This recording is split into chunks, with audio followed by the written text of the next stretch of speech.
Praise the Lord. ஒருவர் நம்மக்கிட்ட நீங்கள் யார் அப்படின்னு கேட்டால் நம்ம என்ன பதில் சொல்லுவோம்? நம்மளுடைய பேரை சொல்லுவோம். பேரை சொல்லி அவங்களுக்கு தெரியல அப்படின்னா நம்ம அப்பா அம்மா பேரை சொல்லுவோம், ஊர் பேரை சொல்லுவோம், சொல்லி நம்மளை அறிமுகப்படுத்துவோம். நம்ம இன்னார் அப்படின்னு சொல்லுவோம்.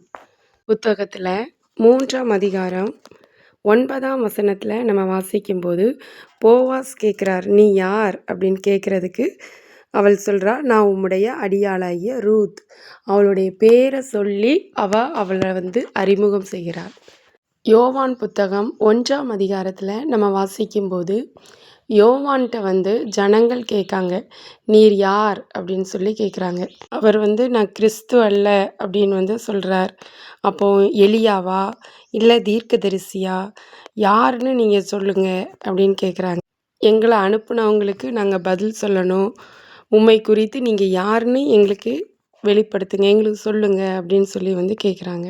இதற்கு யோவான் சொல்கிறாரு, கர்த்தருக்கு வழியை செவ்வை பண்ணுங்கள் என்று ஏசாயா தீர்க்கதரிசி சொன்னபடியே நான் வனாந்திரத்திலே கூப்பிடுகிறவனுடைய சத்தமாயிருக்கிறேன் என்றார். யோவான் ஸ்நானகன்கிட்ட ஜனங்கள் கேட்கும்போது அவங்க அப்பா அம்மா பெயரை சொல்லி அவர் அவரை அறிமுகப்படுத்தலை, நேம சொல்லியோ அவர் அறிமுகப்படுத்தலை.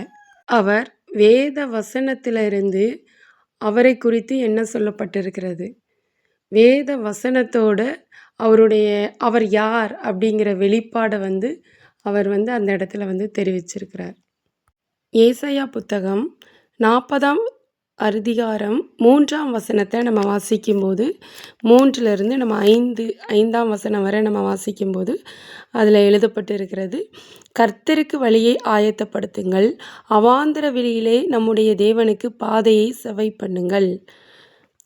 பண்ணுங்கள் என்றும், பள்ளங்களெல்லாம் உயர்த்தப்பட்டு சகல மலையும் குன்றும் தாழ்த்தப்பட்டு கோணலானது செவ்வையாகி கரடு முரடானவை சமமாக்கப்படும் என்றும், கர்த்தரின் மகிமை வெளியரங்கமாகும், மாம்சமான யாவும் அதை ஏகமாய் காணும், கர்த்தரின் வாக்கு அதை உரைத்தது என்றும் வனாந்தரத்திலே கூப்பிடுகிற சத்தம் உண்டாயிற்று. இதில் கொடுக்கப்பட்டுள்ள அந்த 3 வசனங்கள் யோவான் ஸ்நானகனை குறித்து அந்த இடத்துல கொடுக்கப்பட்டு இருக்கிறது. யோவான் இயேசு கிறிஸ்துவை பற்றிய வெளிப்பாட்டையும் பெற்றிருந்தார். யோவான் 1ஆம் அதிகாரம் 15ஆம் வசனத்தை நம்ம வாசிக்கும்போது யோவான் இயேசு கிறிஸ்துவை குறித்து இப்படி சொல்கிறார், எனக்கு பின் வருகிறவர் எனக்கு முன் இருந்தவர், ஆகையால் அவர் என்னிலும் மேன்மை உள்ளவர் அப்படின்னு சொல்கிறாங்க. யோவான் 8:25 நம்ம வாசிக்கும்போது ஆண்டவர்கிட்ட நீங்கள் யார் அப்படின்னு சொல்லி கேட்குறாங்க.